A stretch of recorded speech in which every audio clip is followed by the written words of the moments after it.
قرآن پاک کا جو جمع ہے وہ بنیادی طور پہ 3 مرتبہ ہوا، یعنی کہ 3 اس کے سٹیپ ہیں، مرحلے ہیں اس کے۔ صحیح۔ پہلا مرحلہ تو یہ تھا کہ قرآن پاک پورے کا پورا اس ترتیب کے ساتھ ہو جس ترتیب کے ساتھ یہ لوح محفوظ پہ ہے۔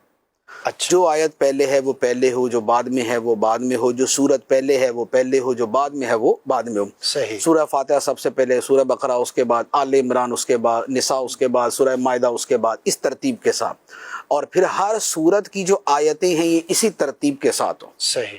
یہ جو ترتیب تھی اس اعتبار سے جو جمع قرآن ہے، کیونکہ قرآن تو تھوڑا تھوڑا کر کے نازل ہوا، صحیح۔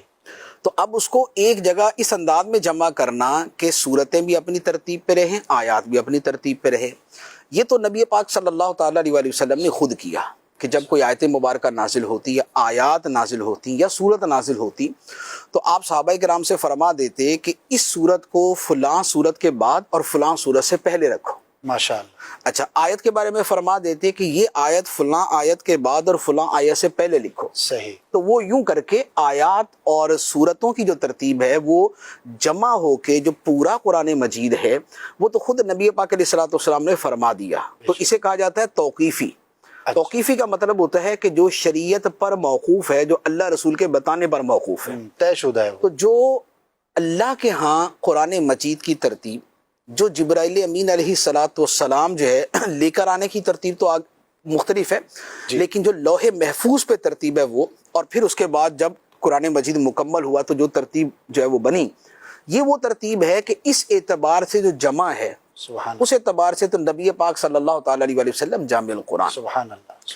پھر اس کے بعد دوسری مرتبہ جو جمع کا کام ہوا وہ تھا سیدنا صدیق اکبر رضی اللہ تعالیٰ عنہ کا، کیونکہ آپ کے زمانے میں یہ ہوا کہ ایک جنگ کے اندر جو حافظ جو مجاہدین تھے وہ بہت بڑی تعداد میں شہید ہوئے، خاص طور پہ جو مسیلمہ کذاب سے جو مقابلہ ہوا تو اس میں ایک بہت بڑی تعداد جو ہے وہ شہید ہوئی، تقریباً 700 حفاظ کرام، اس میں صحابہ کرام بھی تھے، تابعین بھی تھے۔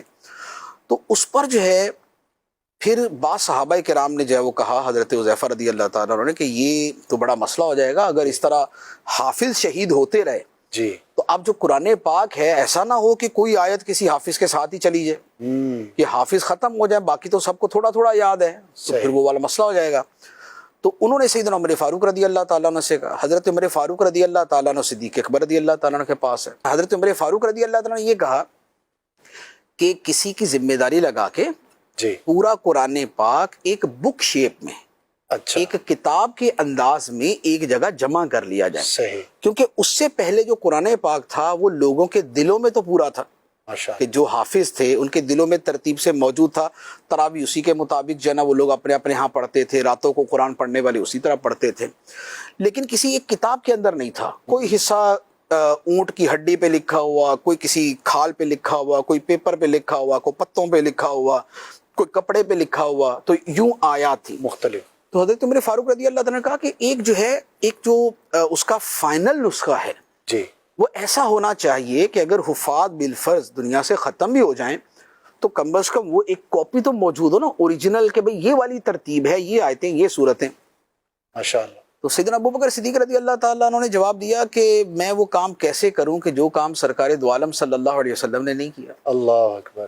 کیونکہ یہ ایک ذہن میں تو آتا ہے نا کہ بھئی کام ضروری ہوتا تو سرکار بھی کرتے، صحیح، جب نبی پاک علیہ الصلوۃ والسلام نے نہیں کیا تو ہم کیوں کریں؟ ہم کیوں کریں؟ تو یہ ایک اشکال تھا، صحیح، تو اس پر حضرت عمر فاروق رضی اللہ تعالیٰ عنہ نے کہا کہ اگرچہ نبی پاک علیہ الصلوۃ والسلام نے یہ کام نہیں کیا لیکن کام اچھا ہے، صحیح، کام اچھا ہے کہ اس میں امت کا بہت بڑا بھلا ہے۔ تو بہرحال یوں آپس میں گفتگو ہوتی رہی، بالآخر صدیق اکبر رضی اللہ تعالیٰ عنہ راضی ہو گئے۔ پھر اس کے بعد تھوڑا سا آگے مزید ایک واقعہ ہے حضرت زید بن ثابت رضی اللہ تعالیٰ عنہ کا، لیکن ہوا یہ کہ بہرحال قرآن مجید کو ایک کتابی صورت کے اندر ایک جگہ پہ جمع کر دیا گیا، سبحان ٹھیک ہے، اللہ، سبحان، اور اس کا نسخہ جو ہے وہ حضرت سیدتنا حفصہ رضی اللہ تعالی عنہا کے گھر پہ تھا۔ ماشاءاللہ، تو اب اس اعتبار سے دیکھیں تو جامع قرآن صدیق اکبر رضی اللہ تعالیٰ۔ بے شک۔ اچھا، لیکن اس کے ساتھ ایک اور چیز دیکھیں تو اس میں پیچھے محرک حضرت سیدنا عمر فاروق رضی اللہ تعالیٰ، جی، مشورہ تو آپ نے دیا، تو گویا بلکہ راضی کیا، دلائل دے کے۔ امت جو آج قرآن مجید پڑھ رہی ہے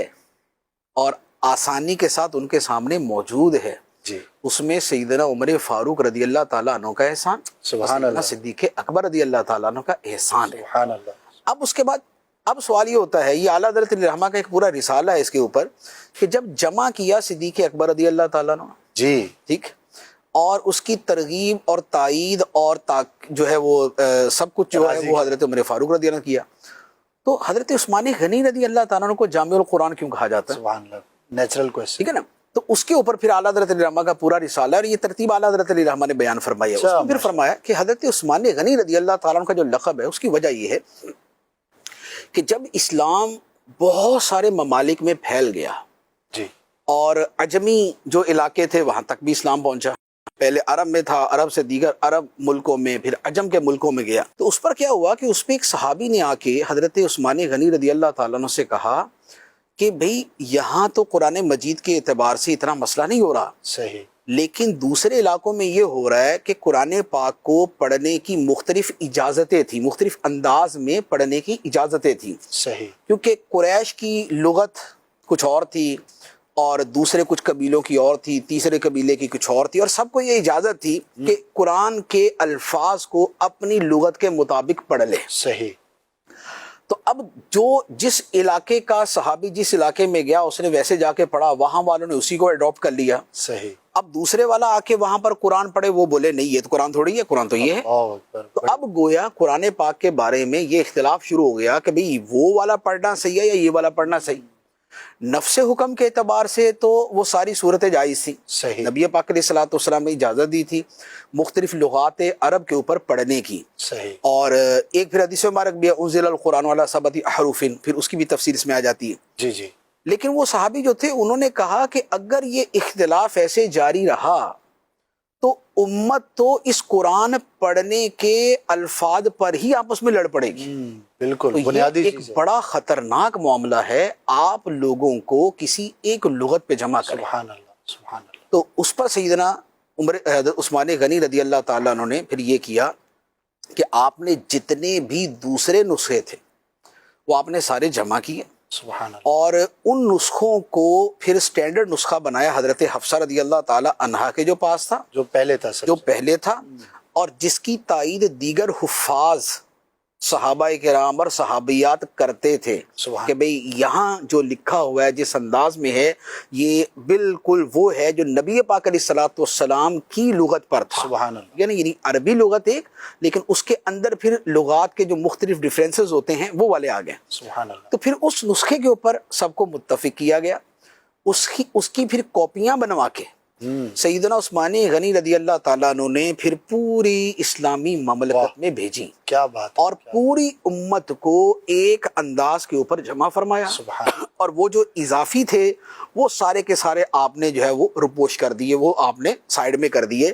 تو اب جو امت پڑھتی ہے سبحان اللہ. وہ سیدنا عثمان غنی رضی اللہ تعالیٰ عنہ کے اسی متفق علیہ، واہ.